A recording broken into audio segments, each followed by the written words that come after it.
Today on Mother Mayhem. What's important here is that you are stopping and thinking about how she's making you feel, how your body is reacting to her before, during, and after an interaction with her, and then you're deciding your boundary from there.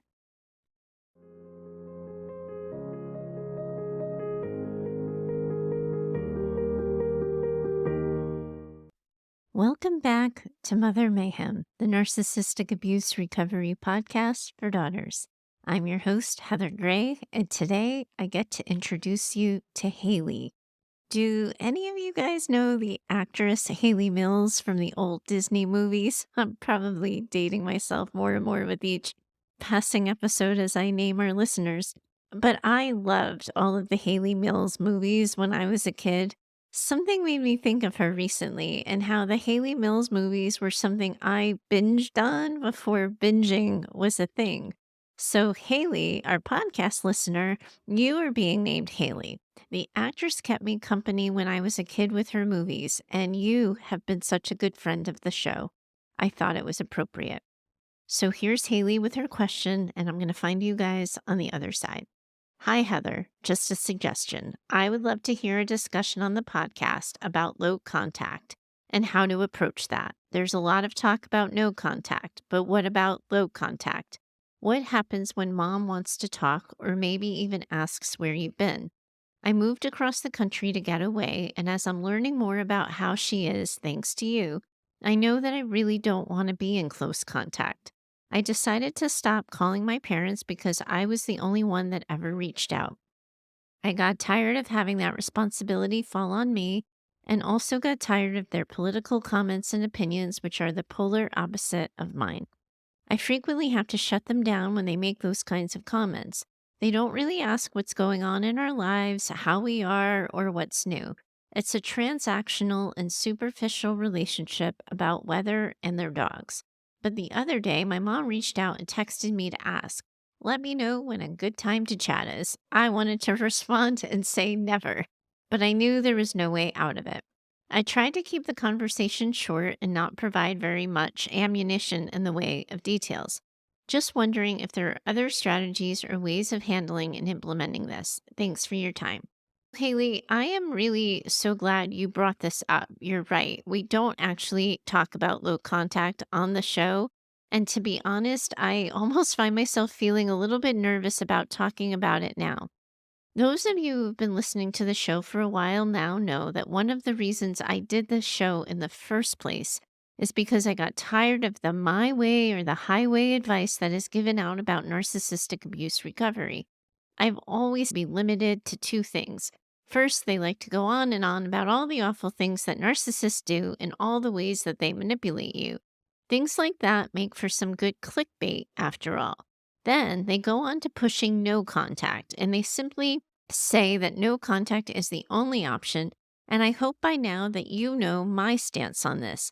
I do not think that no contact is the only way, but I do think that if daughters are going to stay in relationship with their narcissistic mothers, they have to find a way to make it so that relationship is not dysregulating or traumatizing. You're never going to be able to make it so your mom doesn't dysregulate you, nor can you prevent your mother from being further traumatizing towards you. She's going to do what she's going to do as long as you're in relationship with her. She is going to be a narcissistic or emotionally limited mother who is going to say or do narcissistic or emotionally limited things. Expecting her not to, or making any kind of plan that relies on her not doing so, is an epic setup to fail for both of you. Now, you all heard me talk to Meredith a couple of weeks ago about armoring up and neutralizing the narcissist's weapons by removing the power they hold. We do this by removing the narrative your mom is putting behind the words and the actions and assigning your own narrative and your own interpretation instead. So your mom might be choosing to make you feel small, not enough, or unaccepted. But that is not a narrative you need to own as true about yourself. All of you daughters who are still in relationship with your moms will have this same task in front of you, ignoring your mother's narrative and replacing it with your own. One of the ways a lot of people who need to remain in relationship with narcissists for one reason or another will try to do this is by doing something called low contact. Instead of a firm, hard line of no contact, daughters and survivors are going to try for low contact or lower contact. I've worked with daughters who only email their parents. I've worked with daughters who only exchange holiday cards. I've had clients who only see and engage with their parents when they're in the company of other people, like siblings. I rarely have professional recommendations for what qualifies specifically as low contact or what low contact should look like for you. I think that's entirely personal, but the goal for yourself is to find the level of contact that works for you. Now, at one point, my husband, for example, was in medical school. He informed his mom that he wouldn't talk to her when school was in session. He would get back in touch on breaks, but found her entirely too disruptive and too dysregulating to be in contact with while he was trying to study for medical school and get through his training. Haley, it sounds like you already have some version of low contact going on.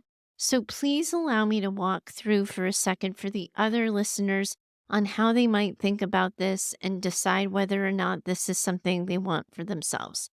So here goes. Thinking about going low or no contact often happens in reaction to something. Most daughters have a moment of knowing that something needs to change. It's no longer just that they're sick and tired of feeling sick and tired. It's also that they feel in their bodies a moment of knowing that the way it's been going just doesn't work. Now, I saw an Instagram post recently, and all the best information comes, and all the most scientific information comes from Instagram. But I saw this post that says, your body will notify you when someone has pushed you too far. It's as if the choice has suddenly been made for you. Now, this can be confusing for some of you, especially when we start talking about how trauma brain wires us for protection and how trauma brain can sometimes misfire and tell us that a safe person isn't actually safe. I want to remind all of you listening to this particular episode that this isn't what we're talking about. What I want to remind all of you listening is that you wouldn't be here, you wouldn't be listening to this podcast if you didn't already know that your mother wasn't safe. You are here listening because you already know something isn't right and that it needs to be adjusted. So if your body is reacting and whispering to you now, listen, your body is protecting you. It's telling you that whatever level of contact you currently have is just a bit too much contact. So do yourselves a favor and check in with your bodies and listen to the answers you find. What is your body trying to tell you? Do you get anxious and tense when you see that your mom is calling, when she sends you an unexpected text? What is your body saying to you when you see her name come up on your phone? This might be the moment where your body is saying, not this. Maybe you only have that thought or feeling as a passing thought or feeling, or maybe you're starting to come to have it every single time you think about her or consider contact with her.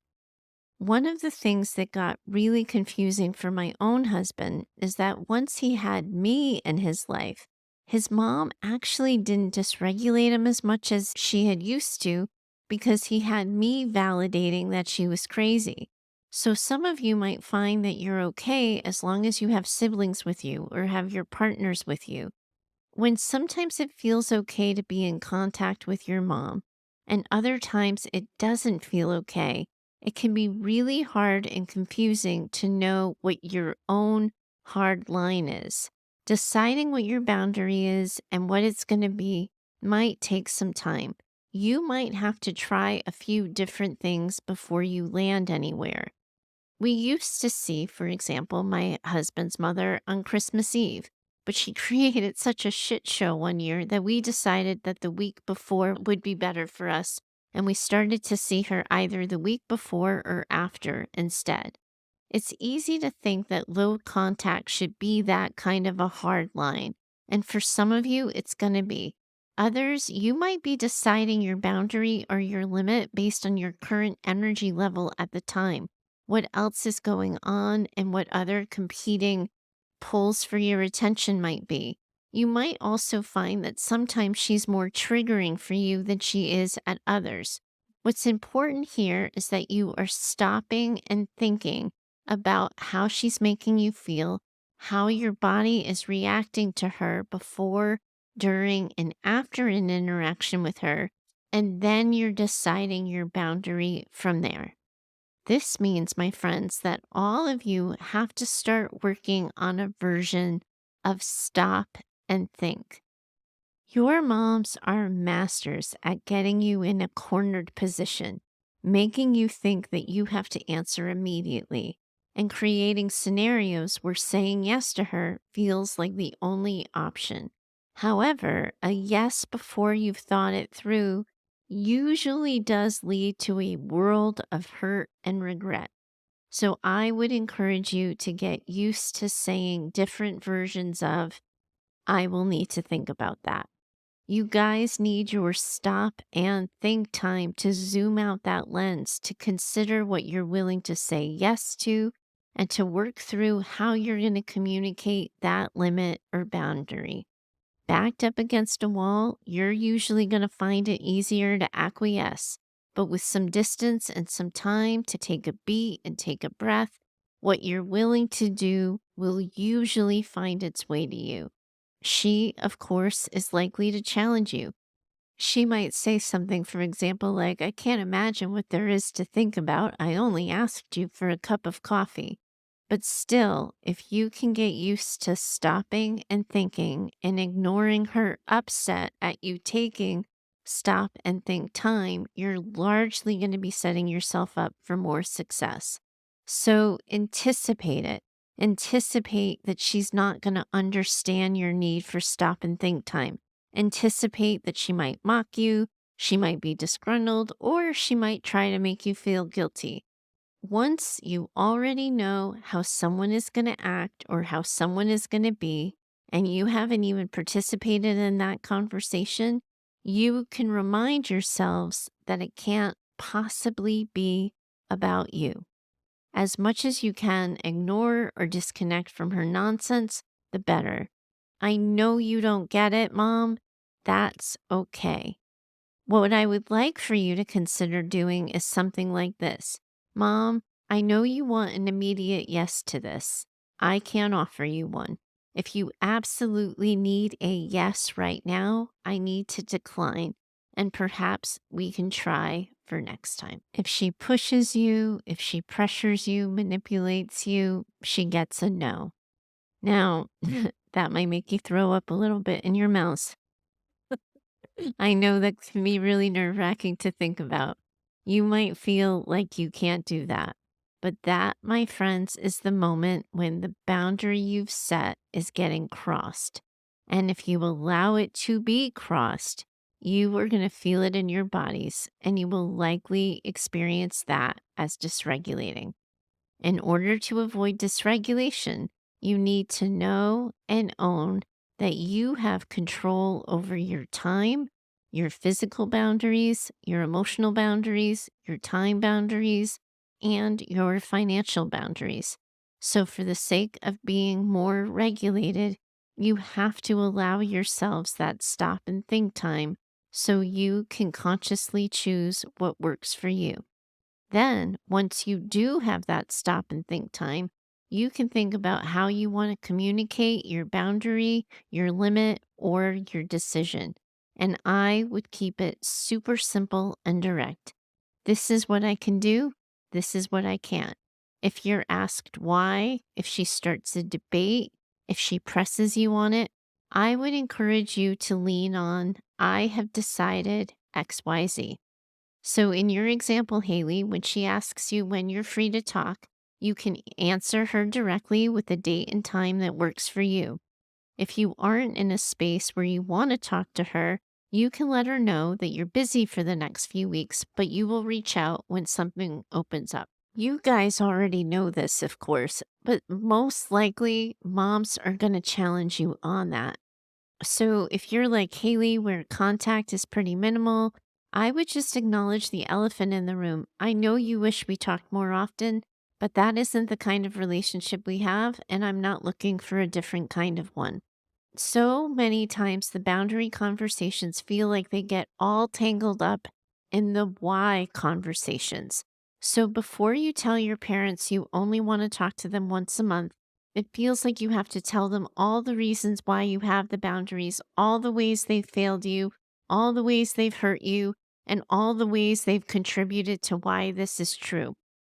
This is true, but this isn't the time for that conversation.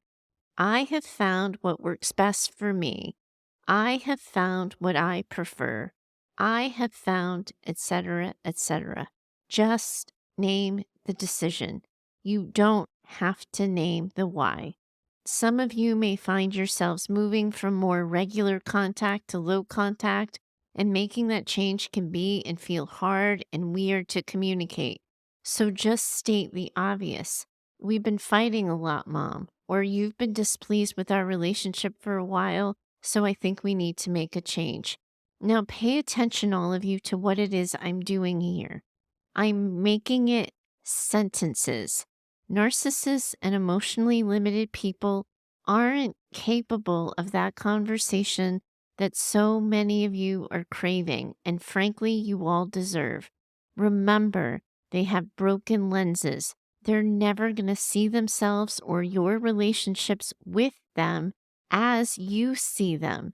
They simply aren't capable of that. I also think it's really important to zoom out the lens a bit and to remind yourselves that a request for or a statement of a low contact relationship would be a really hard pill to swallow for anyone.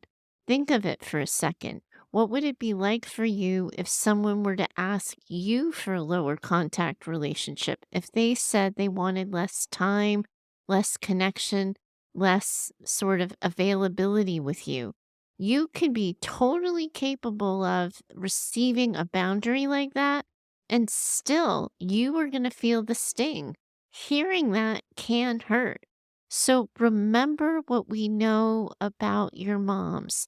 They cannot tolerate those hurt feelings. They can't sit in them. So they're going to work to change the narrative of what it is that's happening.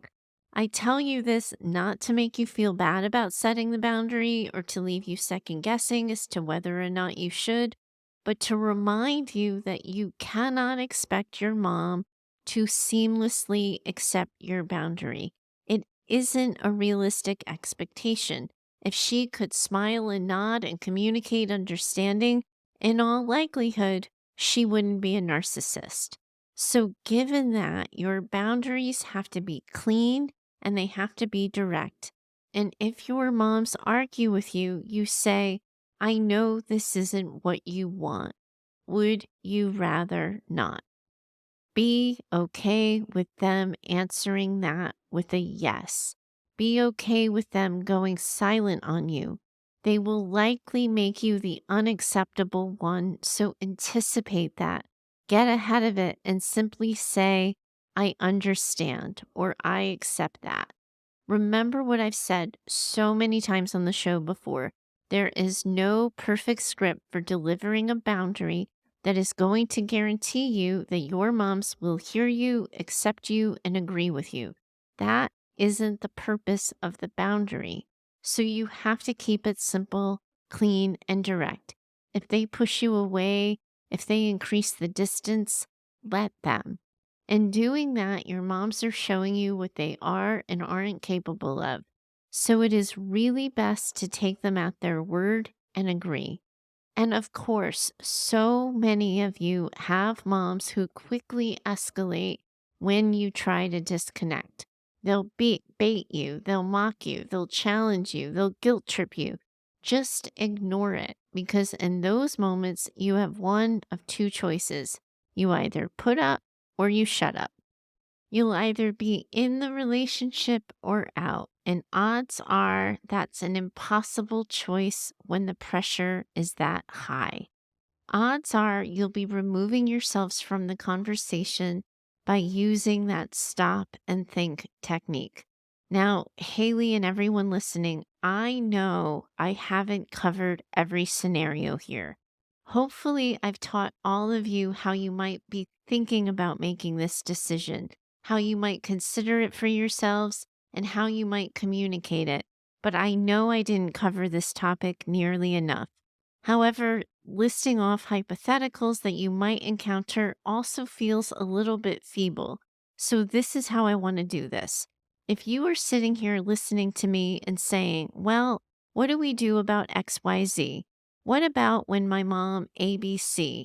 How do I manage DEF? If you're listening to me, trying to figure out your low contact stand or boundary, and you find yourselves getting stuck, here's what I want you to do. Email me over at heather@daughtersnpd.com. Put low contact in the subject line so I know what it's about, and I will start to tackle your questions on Instagram in the coming week or in the coming weeks. And if you're on Instagram and you already haven't followed me, please do give me a follow over at Daughters NPD. I get an influx of questions and often I answer some of the overflow over there. Now, if I get a large number of you writing in about this issue, I'll turn it into a bonus episode of the show. That seems to make more sense than coming up with these random made up scenarios that may or may not apply to you. Haley, thank you so much for starting this conversation. I have a feeling that this is just the beginning. So thank you for opening the door, for challenging me to think about how I might teach you guys this concept and how you might all go about it. And more so, Haley, thank you so much for being such a consistent supporter of the show. I really, really do appreciate you. All of you are in a community of women around the world who are in this with you, and I am for sure too. Bye for now. I'm so grateful that you're here. You're right where you're supposed to be. At its heart, I'm hoping to use this show to build a community of women working together to heal from childhoods marked by maternal narcissism and emotional neglect. My goal for Mother Mayhem is that this show becomes an advice and mentoring driven show where you share your questions, struggles, and stories, and I offer you direction for healing and recovery. That can't happen without your contributions. I invite you to send a recorded voice memo or write in an email with your questions and things you're struggling with.